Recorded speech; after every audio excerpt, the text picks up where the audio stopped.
Hello বন্ধুরা, তোমরা সবাই ভালো আছো তো?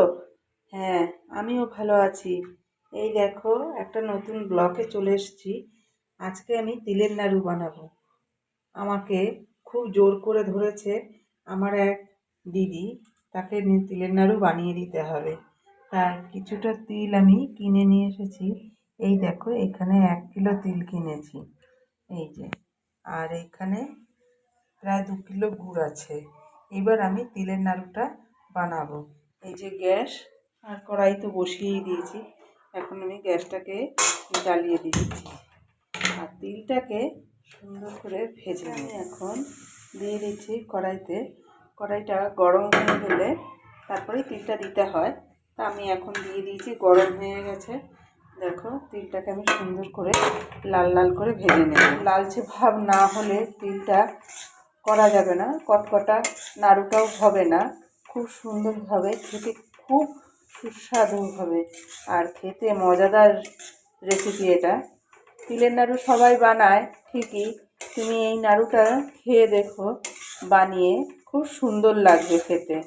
তা আমি তিলটাকে খুব সুন্দর করে দেখবে ভেজে যাবো। আর তিলটাকে না নাড়তে লাগে বারবার করে, নাহলে তিলটা পুড়ে গেলে তিলটাকে খেতে ভালো লাগবে না। একটু লালটে লালটে ভাব করে তিলটাকে সুন্দর করে ভেজে নিতে হবে। আমি অনর্গল এখন নাড়তে থাকবো। দেখো, তিলটা ধরলে এরকম গুঁড়ো করলে গুঁড়ো হয়ে যাচ্ছে, তিলটা হয়ে এসেছে।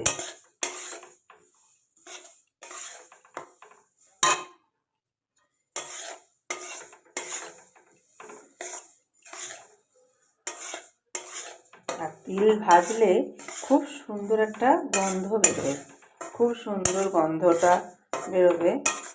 তখন মনে করবে খাওয়ার সময় হয়ে এসেছে, নামানোর হবে। আমার তিলটা ভাজা হয়ে গেছে, সুন্দর লাল লাল হয়ে গেছে।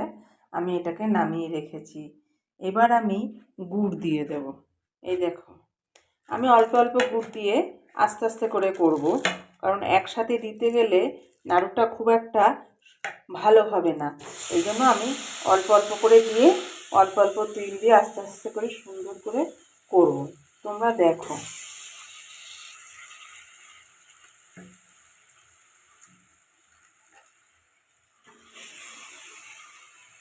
আমি এইটুক দিয়ে অল্প অল্প করে তিল নিয়ে বানাবো। তোমরা দেখতে থাকো। এই গুড়টা যখন জ্বালাবো, যখন চিটচিট ভাব হবে, তখন আমি তিল দিয়ে করব। এবার আমি যে থালটার মধ্যে বানাবো, থালটায় অল্প একটু ঘি বা তেল, তোমরা যেটা খুশি লাগাতে পারো। ঘি দিলে একটা সুন্দর সেন্ট আসে, সেই জন্য আমি থালটার মধ্যে একটু ঘি লাগিয়ে নিচ্ছি। আর ঘিটা লাগালে পরে খুব সুন্দর তাড়াতাড়ি উঠে পড়ে, তাই জন্য আমি ঘিটাকে মাখিয়ে আস্তে আস্তে করে করি। তো এইবার তোমরা দেখতে থাকো।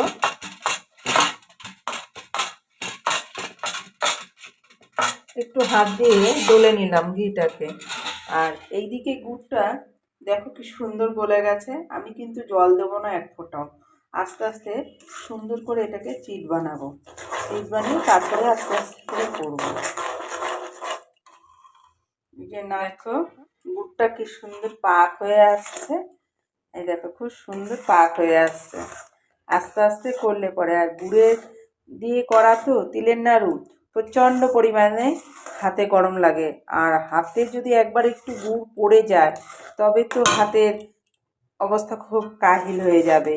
কিন্তু সেই জন্য খুব সতর্কভাবে তিলের নাড়ুটা করতে হয়। অন্য নাড়ু সেগুলো এতটা হয় না, কিন্তু তিলের নাড়ুটা খুব টাফ, একটু টাফ হয়ে যায়।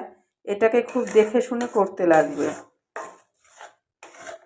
যেন গুড় একটুকু হাতে না পড়ে। গরম গুড় ক্ষতি হয়ে যাবে হাতে, সবাই সাবধানে করাটাই উচিত। এই দেখো, গুড়টা হয়েছে কি না তোমরা সেটা যদি ভালোভাবে না বুঝতে পারো কড়াইতে, তাহলে তোমরা একটুখানি এরকমভাবে করে হালকা একটুখানি গ্যাস ওভেনের উপরে এরকম একটুখানি দিয়ে নেবে। দেখবে যে আস্তে করে দেখবে চিট হয়েছে কিনা গুড়টা। এই দেখো, উঠে গেছে, দেখেছো কি সুন্দর চিট হয়ে গেছে। এই দেখো, একদম চিট চিট। এইবার নাড়ু গুড় রেডি। এবার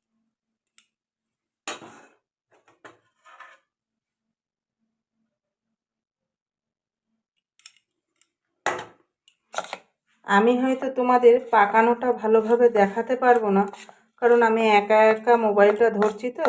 এই দেখো আমি আস্তে আস্তে করে তিলটাকে এইভাবে গুড়ের মধ্যে সুন্দর চামচ দিয়ে, হাত দিয়েও না, এই দেখো চামচ দিয়ে আমি করে নিচ্ছি।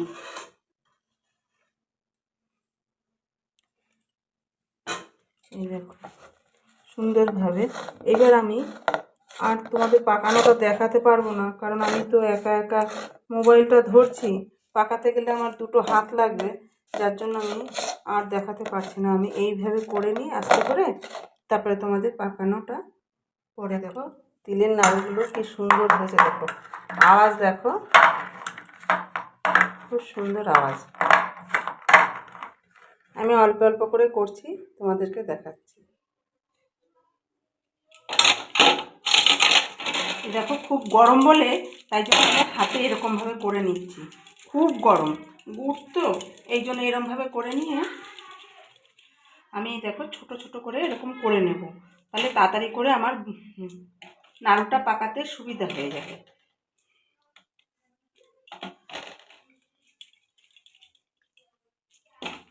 আর মেয়ে তো মহা আনন্দে, ওই দিক দিয়েও খুব ভালো খায়, ওর তো তিলের নাড়ু ফেভারিট। এই দেখো শোনো, আমি একটু হাতে ঘি মাখিয়ে নিই, কারণ ঘি না দিলে না সুন্দর গাটা তেল তেলে হয় না। এই দেখো খুব সুন্দর হয়ে গেছে, দেখো এই দেখো, এই দেখো শব্দ দেখো, খুব সুন্দর। আমার নাড়ু বানানোটা শেষ হয়ে গেছে, দেখো কি সুন্দর বানিয়েছি। তোমরাও সবাই এরকমভাবেই সুন্দরভাবে বানিয়ে খাবে। নমস্কার।